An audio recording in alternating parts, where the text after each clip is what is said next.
Bom, primeiro nós precisamos construir os eletrodos. Então, como a pilha de dano é a pilha de zinco e cobre, vamos à construção dos eletrodos de zinco e de cobre. Então, o eletrodo de zinco nada mais é do que uma barra metálica de zinco mergulhada numa solução do seu próprio íon. Então, quando esse eletrodo está sozinho, isolado, você tem esse sistema aí, esse sistema em equilíbrio. Tem zinco 0, né, que é a barra metálica, e tem ali o zinco 2+ em solução, estabelecendo esse equilíbrio. Zinco 2+, mais 2 elétrons, zinco 0.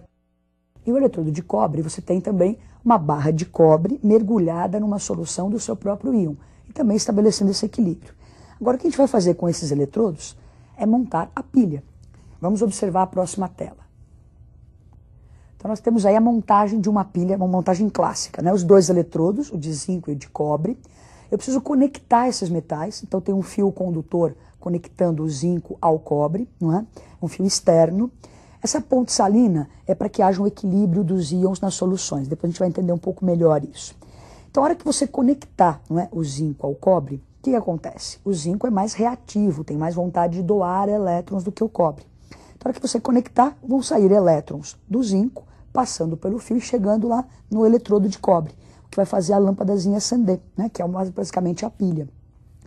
Agora nós vamos assim para a parte mais teórica dessa história e vamos ver a reação que vai acontecer. Depois nós voltamos para esse desenho para entender melhor, mas vamos para a teoria. Então nós temos assim, olha, o zinco, que era 0, sólido, vai se transformar em zinco 2+, mais 2 elétrons. Então ele está oxidando. Essa reação de oxidação acontece no eletrodo, que é chamado de ânodo ou anodo. Já o cobre 2+, que estava meio aquoso, ele vai receber esses 2 elétrons que veio pelo fio e vai virar cobre 0.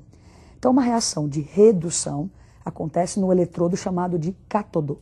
Então, ânodo é o eletrodo onde acontece a oxidação. Cátodo vai catar, vai receber os elétrons. Então, é o eletrodo onde acontece a redução. Somando as reações, não é? Você cancela os elétrons, sempre o número de elétrons doados tem que ser igual ao número de elétrons recebidos. Cancelei os elétrons e tenho a equação global. Então, o zinco oxida, o cobre reduz. Como é que eu posso, de uma maneira mais formal, representar essa pilha, não é? Então, normalmente, você pode representar colocando primeiro o elemento que oxida.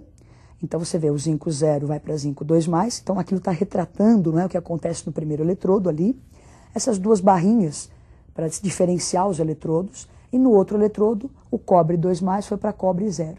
Então, na hora de representar a pilha, primeiro o elemento que oxida, depois aquele que reduz. Vamos voltar para aquele desenho inicial e ver o que aconteceu melhor, não é? Entender melhor o que está acontecendo com a nossa pilha. Então, o que acontece? O zinco que estava oxidando está derramando nessa solução íons zincos 2+. Então, começa a aumentar a concentração de zinco 2+ dessa potinha. O elétron caminhou para o outro lado, chegou naquela barra de cobre e começa a atrair o íon cobre que está na solução. Então, a barra de zinco que oxida, a massa dela começa a diminuir. A barra de cobre que reduz começa a depositar o cobre, a massa aumenta. Como de um lado, onde você tem lá o ânodo, não é? O eletrodo de zinco, você tem uma grande concentração de íons positivos, os íons que estão na ponte salina começam a migrar para equilibrar essa concentração de íons. Então, onde tem muito positivo, os ânions começam a descer ali. Do outro lado, você está tirando o íon cobre, começa a ficar uma solução com carga negativa. Então, os íons de carga positiva começam a migrar para equilibrar. Então, é lógico que essa ponte salina, isso é para que o rendimento da nossa pilha seja maior, não é? O que é importante é que eu tenha duas barras metálicas conectadas, isso faz a pilha funcionar. Então, duas barras metálicas com uma diferença de potencial faz com que a pilha funcione, o zinco dê elétrons e o cobre receba. Então, tem um fluxo ordenado de elétrons.